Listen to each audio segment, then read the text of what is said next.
శివుడు తన కంటి మంటతో మన్మధుణ్ణి భస్మం చెయ్యగా వాడిని తిరిగి తన చూపుతో అమ్మ బ్రతికించింది.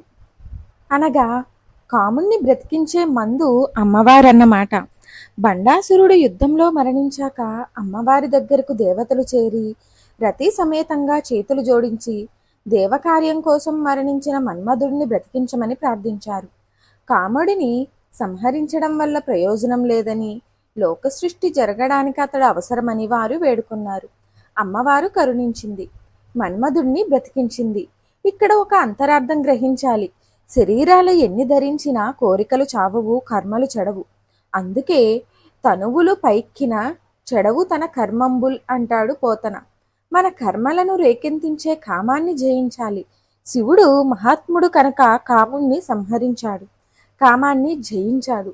శరీరం లేని మన్మధుడు అనంగుడు అనే నామంతో, అంటే అవయవాలు లేనివాడు అని, అనగా రూపం లేనివాడు. ఇప్పుడు సకల ప్రాణులను ఆశ్రయించుకొని అందర్నీ కాముకులను చేయడం మొదలుపెట్టాడు. అమ్మవారు గురువు. దేవుడు కోపిస్తే ఆ కోపం నుండి రక్షించే శక్తి గురువుకే ఉంటుంది.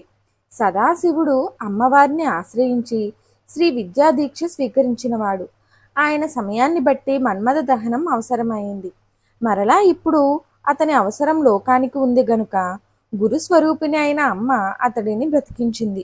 ఇక్కడి హర శబ్దాన్ని గురించి తెలుసుకుందాం. తానెవడు, ఎక్కడి నుండి వచ్చాడు అనే ఆత్మజ్ఞానాన్ని, అనగా సస్వరూప జ్ఞానాన్ని హరించేవాడు హరుడు. పంచభూతాలతో తయారు కాబడిన ఈ శరీరంలోకి ప్రవేశించిన ఆత్మ తాను ఈశ్వరుడి నుండి వేరుపడి ఇక్కడికి వచ్చిన వాణ్ణని, తాను ఈ శరీరం కాదని, నాశనరహిత పరబ్రహ్మ స్వరూపాన్ని అని గ్రహించలేక శరీరమే తాను అనుకుంటుంది. దీనినే మాయా అంటారు. దీని ప్రభావం వల్ల శరీరంలో చేరినప్పటి నుండి అనేక సుఖదుఖాలను అనుభవిస్తూ అవన్నీ తన శరీరానివో ఆత్మవో అనే జ్ఞానం లేక మళ్ళీ మళ్ళీ జన్మలెత్తుతూ ఉంటారు. రోగ జీవితాలు గడుపుతూనే ఉంటాడు శరీరి.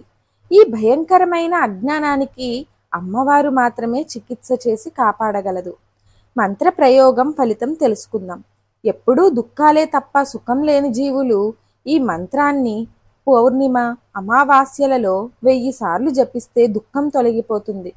తీవ్ర వ్యాధులతో బాధపడేవారు ఈ మంత్రాన్ని అష్టమి, నవమి, చతుర్దశి తిథుల్లోనూ, ఆది శుక్రవారాల్లోనూ సూర్యోదయ సమయంలో 108 సార్లు జపిస్తే రోగాల నుండి ఉపశమనం లభిస్తుంది. భార్యాభర్తల ఐకమత్యానికి నిద్రించే ముందు ఈ మంత్రాన్ని రోజు 11 సార్లు జపించాలి. మంత్రం ఏమిటో తెలుసుకుందాం. ఓం హరనేత్రాగ్ని సందగ్ధ కామ సంజీవ నౌషధ్యై నమః. ఓం హరనేత్రాగ్ని సందగ్ధ కామ సంజీవ నౌషధ్యై నమః. ఓం హరనేత్రాగ్ని సందగ్ధ కామ సంజీవ నౌషధ్యై నమః. మరిన్ని ఆధ్యాత్మిక విషయాల కోసం మా ఛానల్ను సబ్స్క్రైబ్ చేయండి. వీడియో నచ్చితే లైక్ చేయండి, షేర్ చేయండి, కామెంట్ రూపంలో మీ అభిప్రాయాన్ని తెలియచేయండి.